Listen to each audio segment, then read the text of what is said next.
गति से गाड़ी चलाता है, समझदारी वाली गति से गाड़ी चलाता है, समझदारी भरी गति से काम करता है, तो निश्चित रूप से वह अपने गंतव्य तक, अपनी मंजिल तक पहुंच सकता है।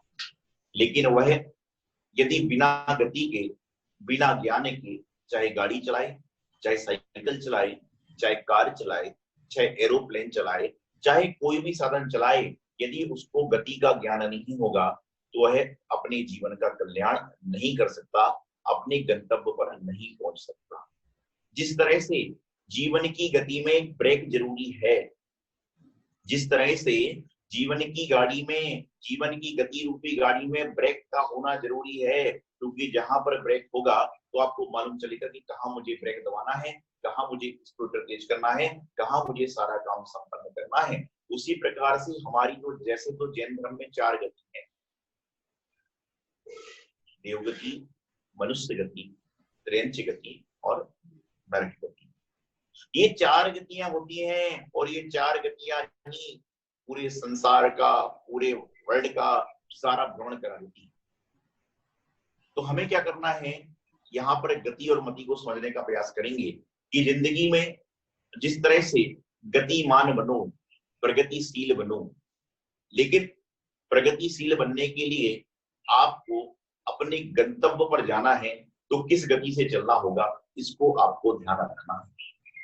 यदि सामने से आप बहुत स्पीड में चल रहे हो और सामने ट्रेन आ रही है और उस समय बैरियर लगा हुआ है, और बैरियर लगा हुआ है लेकिन आप अपनी गति को एकदम फास्ट ले जा रहे हो, फुल स्पीड में ले जा रहे हो, और बैरियर को आते तक आपकी यदि गाड़ी रुकती नहीं है तो फिर आप समझ लेना कि आपकी जीवन की गति ही रुक जाएगी, जीवन की गाड़ी ही रुक जाएगी, आपकी जीवन लीला ही समाप्त हो जाएगी। क्योंकि आपको ये पता होना चाहिए कि आपको कहाँ पर स्लो होना है, कहाँ पर फास्ट होना है, कहाँ पर आगे बढ़ना है, कहाँ पर पीछे चलना है, कहाँ पर साइड चलना है, कहाँ पर इस साइड चलना है। कहते हैं जैसे गति वैसी मति, जैसी गति वैसी मति। तो जैसी गति होगी वैसी तो हमारी मति होगी। कहते ना, इसकी तो गति खराब है, गत खराब है। गति किसी की खराब नहीं होती, बल्कि उसके कार्य करने का ढंग, उसके चाल चलन, उसके रहन सहन, उसके खाने पीने का, उसके उठने बैठने का, उसके बोलने चालने का तरीका ही उसकी गति को खराब कर देता है। आप जरूरी नहीं है कि किसी को लड्डू देके ही प्रसन्न कर सको, बल्कि जरूरी यह है कि आप उसको लड्डू की जगह रोटी दो, लेकिन प्रेम पूर्वक दो, क्योंकि आप प्रेम से दोगे तो आपकी प्रेम गति होगी, और यदि आप क्रोध पूर्वक दोगे तो आपकी क्रोध गति होगी, आप मान पूर्वक दोगे तो मान गति होगी, माया पूर्वक दोगे तो माया की गति होगी। और आपको बताऊं कि जो व्यक्ति गति सुधारना चाहता है उसको जीवन में कुछ करना पड़ेगा। बिना करे कोई व्यक्ति अच्छी गति को नहीं पा सकता, बिना कोई काम करे व्यक्ति को अच्छी गति मिल नहीं सकती, बिना कोई काम करे वह सोचे कि मैं उच्च गति में चला जाऊं तो नहीं चल सकता। जिस तरह से आप गाड़ी में बैठते हो, गाड़ी को तेजी से चलाते हो, सब कुछ करते हो, लेकिन आपको ये पता है कि कहाँ गति अवरोधक आने वाला है। जीवन में गति अवरोधक बहुत आएंगे, स्पीड ब्रेकर बहुत आएंगे, और आपको बता दूं स्पीड ब्रेकर आने से जो कुशल चालक होता है, कुशल गतिमान होता है, वह घबराता नहीं। स्पीड ब्रेकर आने से जीवन में यदि स्पीड ब्रेकर आ रहे हैं तो आप घबराइए मत। जिस तरह से स्पीड ब्रेकर आने के समय आपकी गाड़ी स्लो हो जाती है, लेकिन स्पीड ब्रेकर आने के बाद गाड़ी आपकी एकदम फास्ट हो जाती है, एकदम फास्ट हो जाती है, एकदम फास्ट हो जाती है, क्योंकि आपको पता है कि अब 2-4 किलोमीटर तक कोई स्पीड ब्रेकर आने वाला नहीं है। इसी तरह से हमारी जीवन रूपी गति में यदि बीच बीच में कोई रुकावट आ रही है, बीच बीच में कोई अवरोध आ रहा है, बीच बीच में कोई समस्या आ रही है, तो घबराए मत, बल्कि आप तो ये सोचें कि हमें अवसर मिला है और तेज बढ़ने का, हमें अवसर मिला है और आगे बढ़ने का।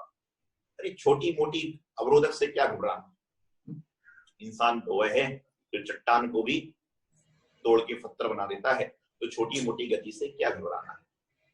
और एक बात ध्यान रखिए, व्यक्ति की जैसी गति होगी उसका वैसा ही होगा। आप कितना भी किसी को समझा लो, आप कितना भी किसी को बोल लो, आप कितना भी किसी को समझाने का प्रयास कर लो, लेकिन वह अपने जीवन में सुधरने का प्रयास नहीं करता, क्योंकि उसकी गति खराब हो चुकी, गति निम्नता की हो चुकी है, गति उसकी गलत हो चुकी है। और जिस व्यक्ति की गति गलत हो जाती है उसको कोई भी नहीं समझाता। आप कहते ना कि जिस व्यक्ति को तो भगवान भी नहीं समझा सकता, तो भैया जिस व्यक्ति को भगवान नहीं समझा सकता उसको महाराज क्या समझा लेंगे। अधिकतर कहा जाता है इस व्यक्ति को भगवान जी भी नहीं समझा सकते, तो आप विचार करिए कि जिस व्यक्ति को भगवान नहीं, क्योंकि बोले इसकी गति खराब हो गई।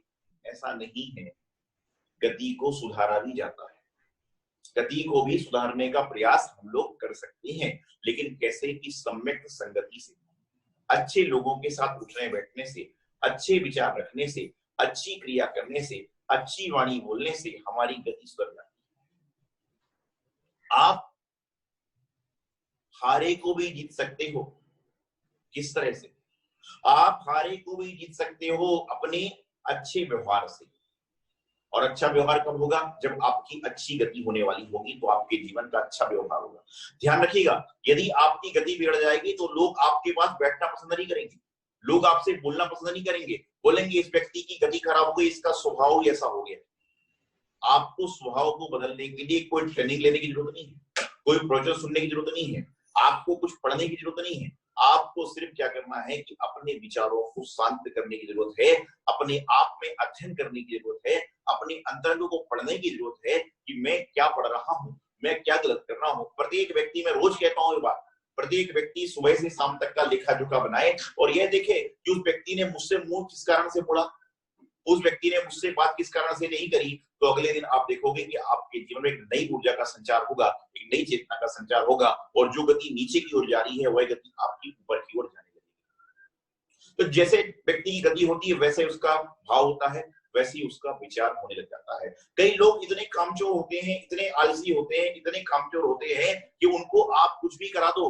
लेकिन वह करना ही नहीं चाहते, क्योंकि उनकी गति भ्रष्ट हो चुकी है, उनकी बुद्धि भ्रष्ट हो चुकी है, उनकी मति खराब हो चुकी है, उनके भाव खराब हो चुके हैं, उनके विचार खराब हो चुके हैं, उनका व्यवहार खराब हो चुका है। जिस तरह से घड़े को उल्टा कर दो और उसके ऊपर कितना भी पानी डालो, उस घड़े के अंदर कोई पानी जाने वाला नहीं है। तो जिस व्यक्ति की गति खराब हो गई है उसको तुम कितना भी उपदेश सुना दो, कितना भी समझा दो, कितना भी कुछ कर लो, उसको समझाना तो उस तरह से है जिस तरह से दीवार में सिर मारना। दीवार में सिर मारने वाले व्यक्ति को आप कुछ भी कर लो, आपका सिर फूट जाएगा, लेकिन दीवार को कुछ होने वाला नहीं है। उसी तरह से जिस व्यक्ति की गति खराब हो गई है उसको कितना भी समझाओ, कितना भी समझाओ, कितना भी समझाओ, लेकिन आपके जीवन का कल्याण होने वाला नहीं। तो गति को सुधारने का प्रयास करें। गति कैसे सुधरेगी? कि जो लोग अच्छी गति में चल रहे हैं, जिनके पैर अच्छी दिशा में चल रहे हैं, जिनके पैर अच्छी दशा में चल रहे हैं, उनके पीछे पीछे चलो। मैं एक बात हमेशा कहता हूं कि जब आपका बुद्धि काम करना बंद कर दे, जब आपका विवेक काम करना बंद कर दे, जब आपकी सहनशीलता काम करना बंद कर दे, तो आप अच्छे लोगों के विचार करो, अच्छे लोगों की संगति करो, सहनशील लोगों के साथ में रहो, आपकी गति सुधर जाएगी। एक बार एक व्यक्ति का जवाई जो बहुत जुआरी था, शराबी था, कबाबी था, वह उसके ससुर ने उसको बहुत सारा धन दिया, बहुत सारी दौलत दी, बहुत सारी संपदा दी, लेकिन वह व्यक्ति अपने गलत आचरण के कारण सारी संपदा को डुबो देता। ध्यान रखना, पूत कपूत तो क्या धन संचय, और पूत सपूत तो क्यों धन संचय। यदि आपका पूत कपूत होगा तो धन जोड़कर कोई फायदा नहीं है, और यदि पूत सपूत होगा तो भी धन जोड़कर फायदा नहीं है, क्योंकि सपूत जो होगा वह धन को और इकट्ठा करके और बढ़ा लेगा, और कपूत जो होगा तो क्या करेगा, वह कितना भी दे दो उसको सर्वनष्ट कर देगा। तो जवाई, और होता क्या है, जवाई से सबसे ज्यादा प्रेम किसको होता है? जवाई से सबसे ज्यादा प्रेम किसको होता है? सासू को। जवाई से सबसे ज्यादा प्रेम किसको होता है? सासू माँ को होता है। वो बार बार कहती थी मदद कर दो ना, तुम्हारा क्या बिगड़ रहा है, मदद कर दो ना, तुम्हारा क्या बिगड़ रहा है, मदद कर दो ना, तुम्हारा क्या बिगड़ रहा है। और वह अपने हिसाब से उसको मदद भी करता।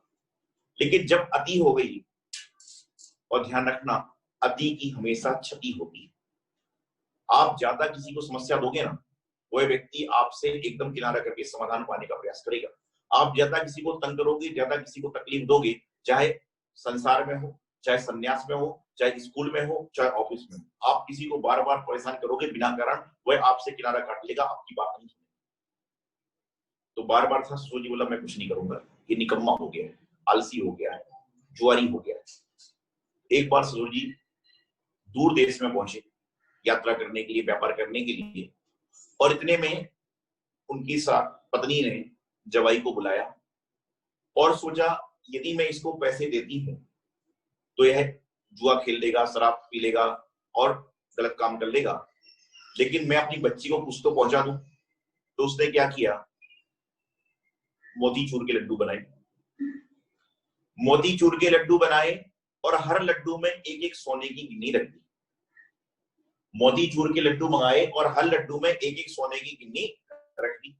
और पहले के जमाने में ये प्लास्टिक के डिब्बे इस्तेमाल नहीं होते थे, स्टील के डिब्बे या फिर मिठाई की दुकानों के जो डिब्बे होते थे, चाहे घर की सामान भी जाए, लेकिन मिठाई के डिब्बों में रखा जाता था। तो उसने मिठाई के डिब्बे में 2 किलो लड्डू रख दिए और प्रत्येक लड्डू में एक एक गिन्नी रख दी कि ये गिन्नी पहुंच जाएगी, मेरी बेटी को पहुंच जाएगी तो कम से कम उसका जीवन अच्छी तरह से निकल जाएगा। और जवाई को टीका वीका लगा के उसको खर्चे के पैसे देके उसको विदा कर दिया। जवाई सोचता है कैसी कंजूस सास है, 100 रुपए दे दिया टिकट खर्च के लिए, इतना भी नहीं आया कि थोड़ा 1000-2000 रुपए दे देते तो मैं कम से कम 2-5 दिन तो अपना जीवन अच्छे यश से निकाल लेता। और सासू माँ सोच रही है हे भगवान, ये जवाई की किस्मत लड्डू के माध्यम से बदल जाए। लड्डू की बात क्यों चलती है, ध्यान रखना कभी भी कहीं पर भी, चाहे अन्य संप्रदाय में हो चाहे हमारे जैन धर्म में हो, भगवान की मोक्ष पर निर्वाण लड्डू ही चढ़ाया जाता है। तरह तरह के सुंदर सुंदर बुद्धि के, खोपरे के आदि आदि जो है लड्डू चढ़ाए जाते हैं। और अन्य जगहों पर भगवान के चरणों में भी लड्डू ही अर्पित किया जाता है। तो लड्डू की बात अच्छी आती है। यदि कहते हैं कि खाने में सबसे ज्यादा महत्वपूर्ण कोई चीज है तो वह है रोटी। ध्यान रखना मेरी बात को, खाने में सबसे ज्यादा महत्वपूर्ण यदि कोई चीज है तो वह है रोटी। और पेय पदार्थों में सबसे ज्यादा यदि महत्वपूर्ण पेय पदार्थ है तो वह है दूध। खाने में सबसे ज्यादा यदि महत्वपूर्ण कोई चीज है तो रोटी है। और पेय पदार्थ में cold drink, hot drink, coffee, Limca, Thums Up, Coca Cola कोई काम का नहीं है। जो दूध काम का है वह और कुछ काम का नहीं, क्योंकि दूध ऐसा होता है जो हम बचपन से लेकर बुढ़ापे तक पीते हैं। ध्यान रखना, जब कुछ पी नहीं सकते थे उस समय भी दूध पीना पड़ा, और जब जिंदगी में एक ऐसा समय आएगा जब कुछ भी नहीं पी पाओगे, जब भी कहेगा डॉक्टर की दूध पिलाओ। ये बीच में नाटकबाजी छोड़ दो। तो खाने में रोटी महत्वपूर्ण होती है, पीने में दूध महत्वपूर्ण होता है, और मिष्ठान में लड्डू महत्वपूर्ण होता है। लड्डू बड़ा, कभी लड्डू के बारे में बताऊंगा आपको, बहुत लंबा थोड़ा व्याख्यान हो जाता है लड्डू के बारे में। तो बात चली थी लड्डू को दिया। अब वो इतना आलसी था, इतना आलसी था, 2 किलो लड्डू लेके घूमूं। सामने एक मिठाई की दुकान मिली, उसने उस मिठाई के दुकानदार से को कहा ये 2 किलो लड्डू ले लो और मुझे इसके बदले कुछ पैसे दे दो। दुकानदार ने उसको थोड़े बहुत पैसे दे दिए। वो बड़ा खुशी खुशी गया कि क्या मूर्ख सास है, और अपना चल पड़ा। इतने में संयोग की बात है कि उसी दिन जो उसका ससुर था वह विदेश यात्रा से लौट के आ रहा था। और पहले जब लोग कहीं दूसरे देश से जाते थे, कहीं अपने पियर ससुराल आदि आदि जाते थे, तो मिठाई आदि लेके जरूर जाते थे। तो उन्होंने उसी दुकान पर गए और कहने लगे 2 किलो मोतीचूर के लड्डू दे दो। दुकानदार ने तो क्या किया, लड्डू के डिब्बे बदल दिए, और चांस की बात है कि वही 2 किलो लड्डू उसको दे दिए। और जैसे ही लड्डू घर पे आए, पत्नी को थोड़ा तो लगा, लेकिन उसने कहा कोई बात नहीं, लड्डू तो कोई बना सकता है। उसने जैसे ही लड्डू खोला उसमें एक सिक्का निकला, दूसरा लड्डू खोला उसको एक सिक्का निकला। कहने का तात्पर्य यह था कि जो उसने अपने जवाई को लड्डू में सिक्के भर के दिए थे वह वापस उसके घर में आ गए। उसने अपनी बात सारी ससुर को कही। ससुर ने कहा कि इस व्यक्ति की गति खराब हो चुकी है, और इस व्यक्ति की जब गति खराब हो चुकी है तो तुम कितना भी कुछ कर लो, कितना भी कुछ कर लो, कितना भी कुछ कर लो, इसको कुछ भी फायदा होने वाला नहीं है। तो जीवन की गति सुधरवाइए। आप अपने जीवन की गाड़ी की गति तो सही कर लेते हो, आप अपनी कार की गति भी सही कर लेते हो, लेकिन जो आपके जीवन की गति है उसको आप सही नहीं कर पा रहे। उसको सही करिए, अपने मन की गति सही करिए, अपने वचन की गति सही करिए, अपने काय की गति सही करिए। मन की गति कैसे सही करिए कि आपके मन ने कहा मुझे पिक्चर देखने जाना है, आप तुरंत भागते हो। आपके मन ने कहा मुझे हलवा खाना है, आप तुरंत खाना चाहते हो। आपके मन ने कहा मुझे पूरी सब्जी खाना है, आप तुरंत खाना चाहते हो। अरे मन की गति को भी तो कंट्रोल करो। आपके वचन में आया मुझे उसको ऐसा बोलना है, थोड़ा रुक के बोल दो। आप यदि किसी को गुस्से में कुछ बोलने जा रहे हो उस समय थोड़ा सा रुक जाओ कि स्पीड ब्रेकर आ गया, जैसे गाड़ी कितनी भी तेजी में हो लेकिन स्पीड ब्रेकर आता है, कोई बैरियर आता है तो आपको रुकना पड़ता है। तो आप किसी को कुछ बोलने जा रहे हो तो 2 मिनट रुक जाओ, अपने वचन की गति को रोक लो। आप अपने वचन की गति को रोक लोगे तो आधे झगड़े अपने आप समाप्त हो जाएंगे, क्योंकि आपको उतने में समझ में आ जाएगा कि ये जो बात मैं बोल रहा हूं वह जायज है क्या। 2 रुपए की चीज के लिए 200 रुपए का गुस्सा करना ठीक नहीं है।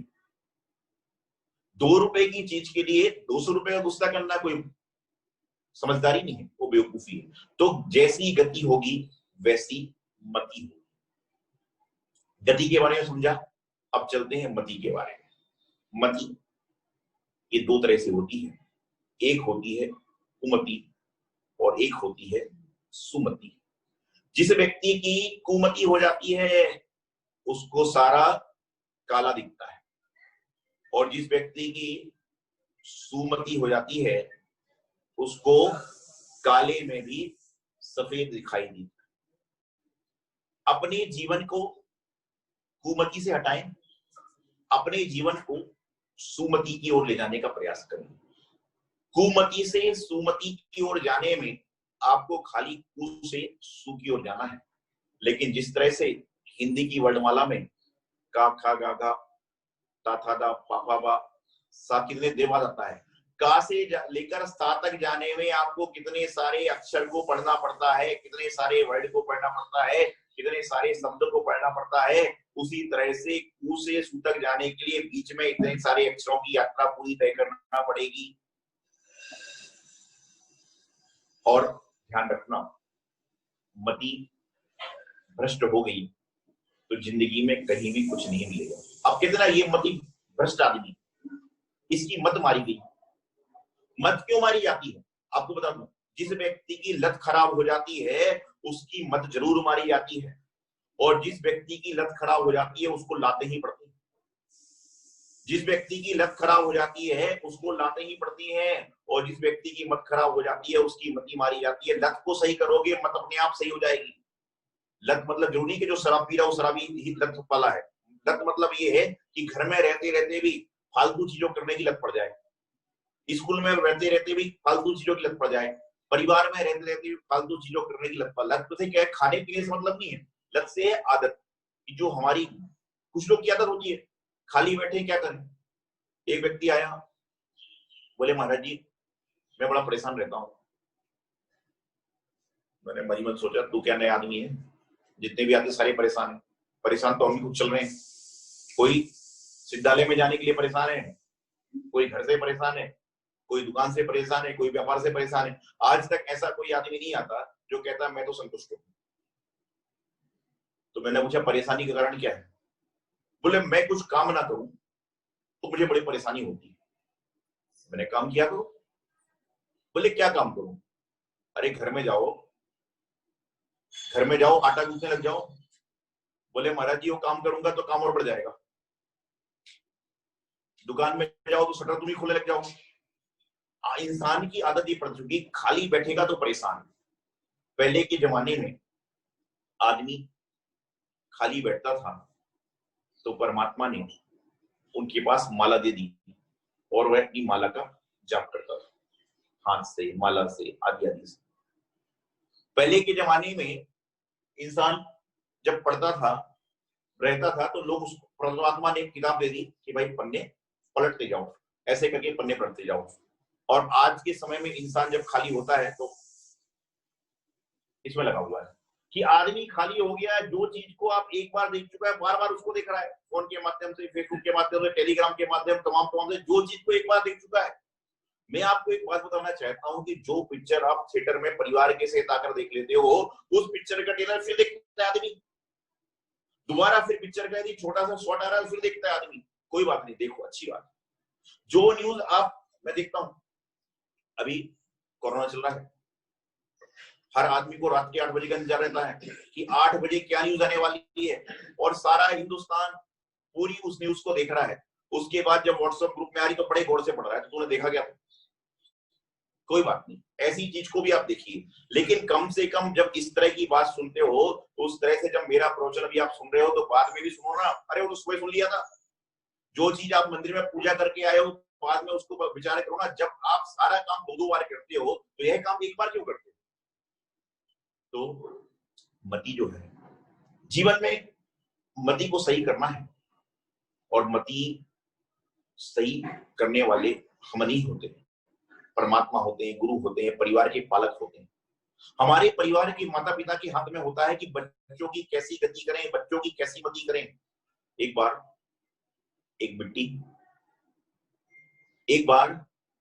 मिट्टी आपने देखा होगा, जब मिट्टी कुम्हार के पास होती है तो वह तरह तरह से सारे काम को संपादित करता है। एक मिट्टी को कुम्हार ने उठाया और उसका चिलम के आकार में उसको लगाने लगा। तो मिट्टी मन ही मन सोचती है, हे भगवान मुझे मिट्टी बनना ही है। और एक बात ध्यान रखना, मिट्टी कभी अपने आप पर अहंकार नहीं करती, मिट्टी कभी अपने आप पर गर्व नहीं करती। एक बार किसी विचारक ने मिट्टी से पूछा कि मिट्टी तुझे घमंड नहीं है? बोले मुझे बिल्कुल भी घमंड नहीं है, क्योंकि मेरा अस्तित्व भी मिट्टी है, मेरा जीवन ही मिट्टी है, मेरी उत्पत्ति भी मिट्टी है। कि अर्थात मैं मिट्टी से पैदा होती हूँ, चाहे मैं घड़ा बन जाऊं, चाहे मैं सुराही बन जाऊं, चाहे मैं चिलम बन जाऊं, चाहे मैं गिलास बन जाऊं, अंतोगत्वा मुझे होना मिट्टी ही है। अरे तो इंसान तुम क्यों नहीं समझते हो कि तुम्हारा क्या है, जब जन्म हुआ है तो अंतोगत्वा मरण तो होना ही है, अंतोगत्वा 2.5 किलो राख तो पूरा शरीर होना ही है। तो फिर नाटकबाजी क्यों? 2.5 किलो राख के चक्कर में दुनिया भर के प्रपंच क्यों? तो मिट्टी को जब उठाकर कुमार चिलम बनाने के प्रयास कर रहा था तो मिट्टी मनी मन सोचती है कि हे भगवान कुछ तो मेरी गति सही कर दो, कुछ तो मेरी गति सही कर दो। इतने में वो चिलम बनाने के आकार में डालने वाला था, इतने में उसको याद आया कि अरे मुझे चिलम नहीं, मुझे तो सुराही की जरूरत है।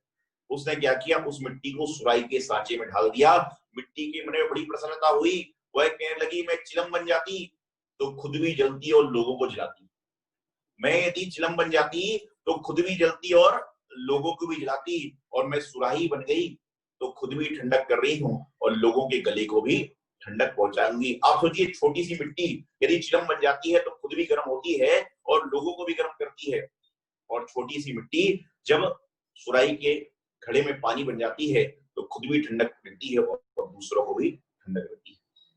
तो मति कुमति भी होती है और मति सुमति भी होती है। कुमति होने के बाद कितना भी कोशिश कर लो, आपकी सुमति आने में बहुत टाइम लगेगा। और ये कुमति और सुमति परिवार वाले तो आपको रास्ता दिखा देंगे, गुरु आपको रास्ता दिखा देंगे, परमात्मा आपको रास्ता दिखा देंगे, आपके जो टीचर हैं, शिक्षक हैं, वह आपको रास्ता दिखा देंगे। लेकिन आपको अपनी मति को खुद देखना है कि कुमति करना है कि सुमति करना है। दोनों तरह के रास्ते हैं। जैसे आप गाड़ी से चलते हो तो 2 रास्ते आते हैं, एक शॉर्टकट है, एक लॉन्ग कट है। आप समझदारी पूर्वक निर्णय लेते हो, कई बार शॉर्टकट के चक्कर में बड़ा लंबा काम हो जाता है और लंबे काम में जाने में जल्दी पहुंच जाया करता है। तो अपनी मति को सुमति बनाने के लिए और कुमति बनाने के लिए जिम्मेदार आप खुद ही। आप गलत लोगों की संगति करोगे, गलत लोगों के साथ उठोगे बैठोगे, गलत लोगों के साथ खाओगे पियोगे, आपकी मति कुमति हो जाएगी। मैं हमेशा एक बात कहता हूं, आप नकारात्मक लोगों के साथ मत बैठिए, उनसे आप बिल्कुल दूर रहिए। जो बिल्कुल निगेटिव हैं आप उनके पास चिपक जाइए जो बिल्कुल पॉजिटिव है, क्योंकि जो व्यक्ति निगेटिव होगा वह निगेटिव की बात करेगा और जो व्यक्ति पॉजिटिव होगा वह पॉजिटिव की बात करेगा, आपको अच्छी बात बताएगा। आप अपने पास में 1000 लोगों का हुजूम इकट्ठा मत करो, आप अपने पास 10 लोगों को रखो कि जो 10 लोग कम से कम 1000 लोग यदि झगड़ा करने आ जाए तो उनका समाधान तो कर सकें। 1000 लोगों को आपने इकट्ठा कर लिया, वो आपस में झगड़े, तो आपके यदि मति अच्छी कब होगी? जब आपके साथ के लोग अच्छे विचार वाले होंगे, आपके साथ के लोग अच्छे कार्य करने वाले होंगे, आपके साथ के लोग अच्छे खाने पीने पहनने वाले होंगे। ध्यान रखना, अच्छा खाना महत्वपूर्ण नहीं, अच्छा खाने के साथ में, अच्छा खाने के साथ में अच्छा बोलना ही महत्वपूर्ण है। अच्छा पीना महत्वपूर्ण तो है, लेकिन अच्छे पीने के साथ में अच्छा जो है लोगों के लिए परोसना भी महत्वपूर्ण है। आप खाते हो अच्छा ही महत्वपूर्ण नहीं, आप खाने के बाद में लोगों के प्रति कितनी अच्छी सोच रखते हो महत्वपूर्ण है। यह जरूरी नहीं है कि कोई आदमी ब्रांडेड कपड़े पहना है तो बहुत अच्छा हो, कपड़े कितने भी ब्रांडेड हो, लेकिन यदि उसकी सोच खराब है तो उसकी कुमति होगी, सुमति नहीं होगी।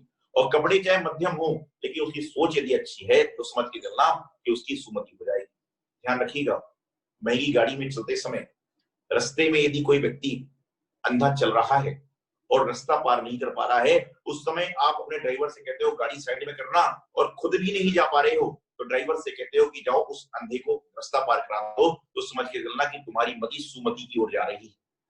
और आप महंगी गाड़ी में चल रहे हो, रास्ते में पानी पड़ा हुआ है और उसमें गाड़ी तेजी से चलाते हो जा रहे हो कि आसपास खड़े लोगों के ऊपर कीचड़ गिर रहा है, तो समझ के चलना कि आपकी जो है मति कुमति हो रही है। तो ये कैसे आएगी? जैसे आप लोगों के साथ उठोगे, जैसे आप लोगों के साथ बैठोगे, जैसे आप लोगों के साथ कार्य करोगे, वैसे ही वैसे आपके जीवन की गति और मति होती जाएगी। तो अपने जीवन की गति को सही करना है तो हमें क्या करना पड़ेगा? उस गति पर चलो जहां पर लोग सही चल रहे हैं। और वह गति कौन सी? मोक्ष पाने वाली गति, सिद्धालय, उच्च गति। और मोक्ष पाने की रास्ते पर कौन चल रहे हैं? हमारे साधु संत। आप उनके पद चिन्हों पर चलने का प्रयास करो, आपकी गति सुधर जाएगी। आपकी मति को सुधारना है, आप अच्छी चीजों को सुनो, अच्छे लोगों की बातों को सुनो, अच्छे लोगों के साथ उठिए बैठिए। ध्यान रखना, यदि कहीं पर 100 चोर रहते हैं और वहां पर एक व्यक्ति साहूकार रहता है, तो कहा यही जाता है कि ये चोरों की गली में रहता है। और कहीं पर 100 साहूकार रहते हैं और वहां पर 2 चोर रहने लग जाएं, तो लोग कहते हैं ये 2 चोर साहूकार की गली में रहते हैं।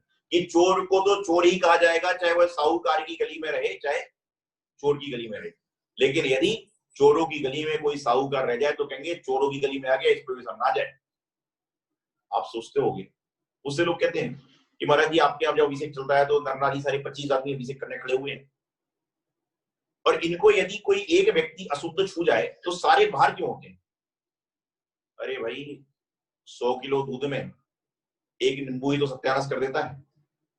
100 किलो दूध को एक नींबू ही तो सत्यानाश कर देता है।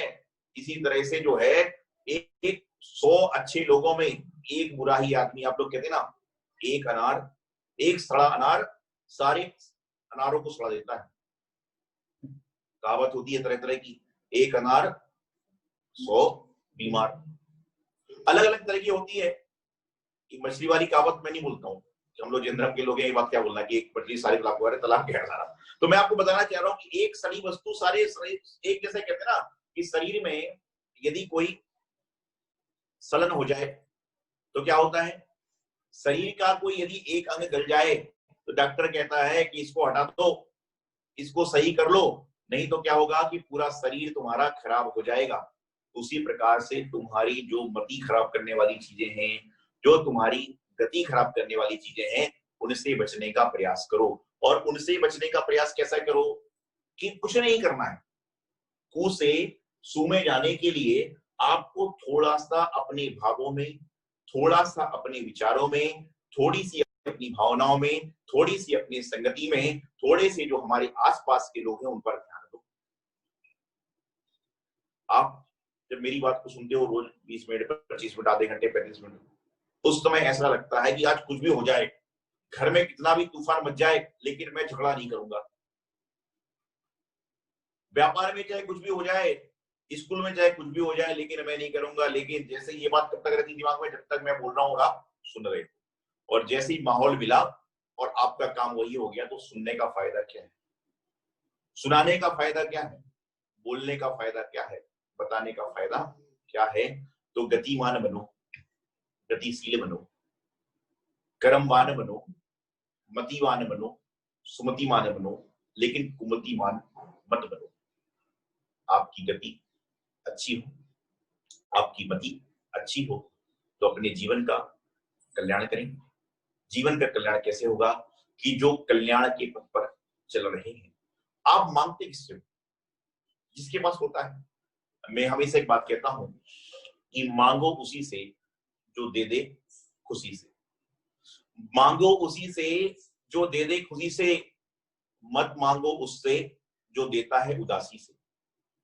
मांगो उसी से जो दे दे खुशी से, मत मांगो उससे जो देता है उदासी से, क्योंकि खुशी से दिया हुआ एक कौर भी आपको अमृत करेगा और उदासी से दिया हुआ 100 कौर भी आपको विष करेगा। तो अपने जीवन में उससे मांगो जो दे दे खुशी से, उससे मत मांगो जो दे उदासी से। आपके जीवन में आप न जाने क्या क्या मांगते हो, क्या क्या सोचते हो, क्या क्या विचारते हो, क्या क्या अपने जीवन की परिकल्पना करते हो। इन सब परिकल्पना का करने का क्या तात्पर्य है? आप परिकल्पना करो, कल्पना करो, सोच रखो। सोच सुंदर, सोच सुंदर तो घर स्वर्ग, सोच सुंदर तो घर स्वर्ग, और सोच असुंदर तो घर नरक। अपनी सोच को बदलें, अपनी गति को बदलें, अपनी मति को सुमति बनाने का प्रयास करें। यही मंगल भावना आचार्य गुरुदेव सिद्धांत सागर जी महाराज की।